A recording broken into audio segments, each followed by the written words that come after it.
Hello दोस्तों, आपका हमारे चैनल पर स्वागत है। कहानी शुरू करने से पहले प्लीज हमारे चैनल को सब्सक्राइब कर ले और हाँ, बेल आइकन दबाना ना भूले, क्योंकि हम लाते रहेंगे आपके लिए हर बार एक नई मजेदार इंटरेस्टिंग कहानी। तो चलिए शुरू करते हैं कहानी। बहुत समय पहले की बात है। राजकोट नाम के गांव में दो जुड़वा बहनें अंजलि और पारुल अपने परिवार के साथ रहती थी। पारुल और अंजलि दोनों शक्ल से तो जुड़वा थी, परंतु दोनों में जमीन और आसमान का फर्क था। पारुल दिखने में बहुत ही खूबसूरत, उसकी नीली नीली आंखें और काले घने बाल उसकी सुंदरता पर चार चांद लगाते थे। पारुल को अपनी सुंदरता पर बहुत घमंड था। वहीं दूसरी तरफ अंजलि, जो मन की बहुत साफ और दिल की सच्ची थी, वो हमेशा गरीबों की मदद किया करती थी। परंतु उसके अंदर एक ही कमी थी। बचपन से उसके सर पर बाल नहीं थे। उसके आस पड़ोस के लोग उसके बालों को लेकर उसका मजाक उड़ाया करते थे, जिस कारण वो हमेशा उदास रहती थी। अंजलि के पिताजी राकेश एक कंपनी में काम किया करते थे। वो कभी कभी छुट्टी लेकर अपनी पत्नी और बच्चों से मिलने आया करते थे। ऐसे ही एक दिन राकेश रात को घर आ रहा था कि तभी रास्ते में राकेश को कुछ डाकुओं ने पकड़ लिया और उससे सारे पैसे छीनकर उसका खून कर दिया। अगले दिन पुलिस ने राकेश की पत्नी को फोन करके खून के बारे में बता दिया। राकेश की पत्नी राकेश का अंतिम संस्कार करने पहुंची। ऐसे ही दिन बीत रहे थे। एक दिन अंजलि और पारुल बाजार से फल खरीदने जा रही थी कि तभी अंजलि पारुल से कहती है, पारुल देखो, आज का मौसम कितना सुहाना हो रहा है। नहीं उजड़ा चमन, मेरे सामने ये मौसम फीका पड़ रहा है। मुझसे ज्यादा सुंदर कोई भी नहीं हो सकता, समझ गई?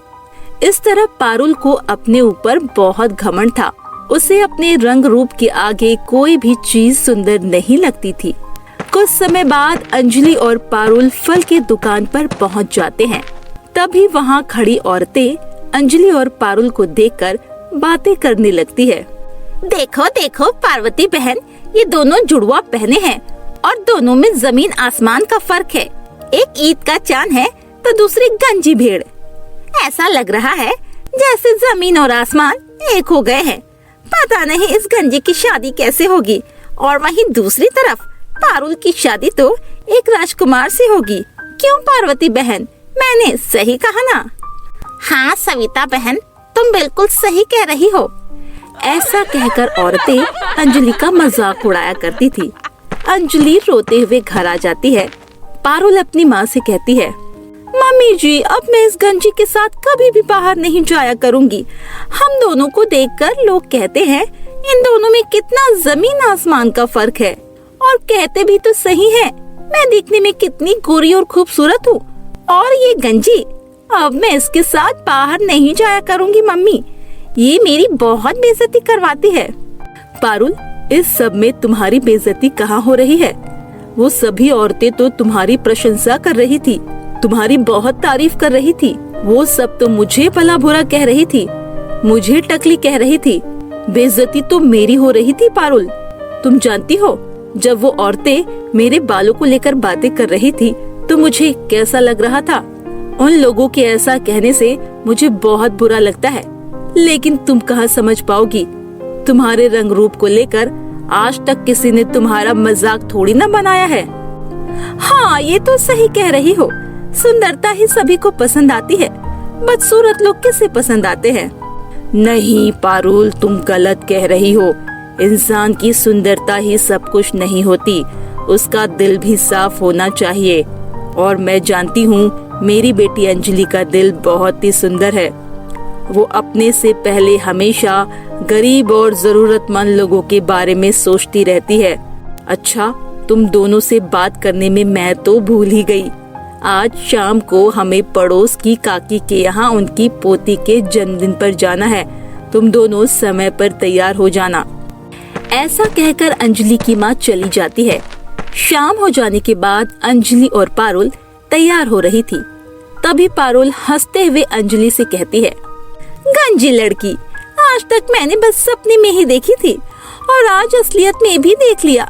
ये देख, ये कपड़े मेरे पर कितने अच्छे लग रहे हैं। मैंने इस गाउन को पहनकर इस गाउन की सुंदरता ही बढ़ा दी है। एक बार तू अपने आप को शीशे में तो देख, कितनी बदसूरत लग रही है। अगर तू मेरी और माँ की वहाँ पार्टी में नाक नहीं कटवाना चाहती तो हमारे साथ पार्टी में मत जाइयो। पार्टी मेरे जैसे सुंदर लोगों के लिए होती है, ना कि तेरे जैसे बदसूरत लोगों के लिए। पारुल, शायद तुम ठीक कह रही हो। पार्टी में मेरे जाने से तुम्हारी और माँ की बहुत इंसल्ट होगी। ठीक है, मैं पार्टी में नहीं जाती, लेकिन थोड़ी देर के लिए मैं बाहर जा रही हूँ। माँ से कह देना कि मैं अपने दोस्त के यहाँ गई हूँ। अंजलि के इतना कहते ही पारुल खुश हो जाती है। अंजलि चलते चलते एक जंगल में पहुँच जाती है और एक पेड़ के नीचे बैठकर रोने लगती है।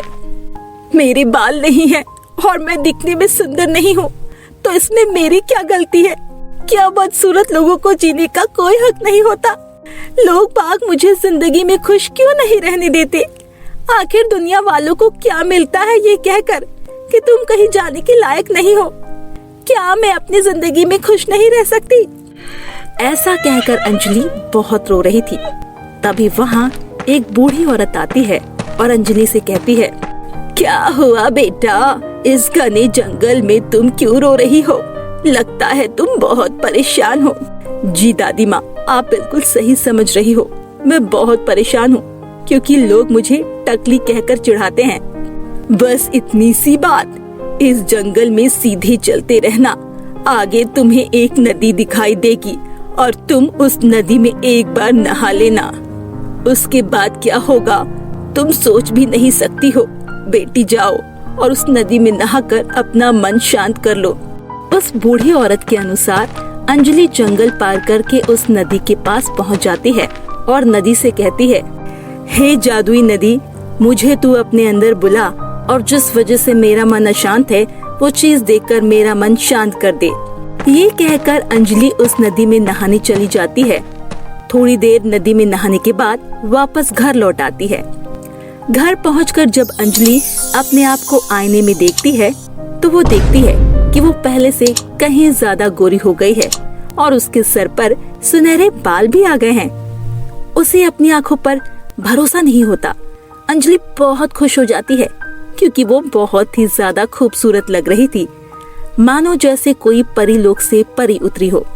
अंजलि मन ही मन उस जादुई नदी को धन्यवाद कहती है और जल्दी से जाकर अपनी माँ को अपने सुनहरे बाल दिखाती है। माँ, ये देखिए मेरे नए सुनहरे बाल। अब मैं भी पारुल की तरह गोरी और खूबसूरत हो गई हूँ, इसीलिए अब मुझे लोग मेरे बदसूरत चेहरे पर नहीं चढ़ा सकते।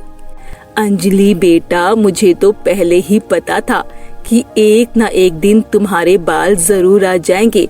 जो लड़की दूसरों के बारे में इतना सोचती है, भगवान उसका भविष्य लिखते समय इतनी बड़ी गलती कैसे कर सकते हैं।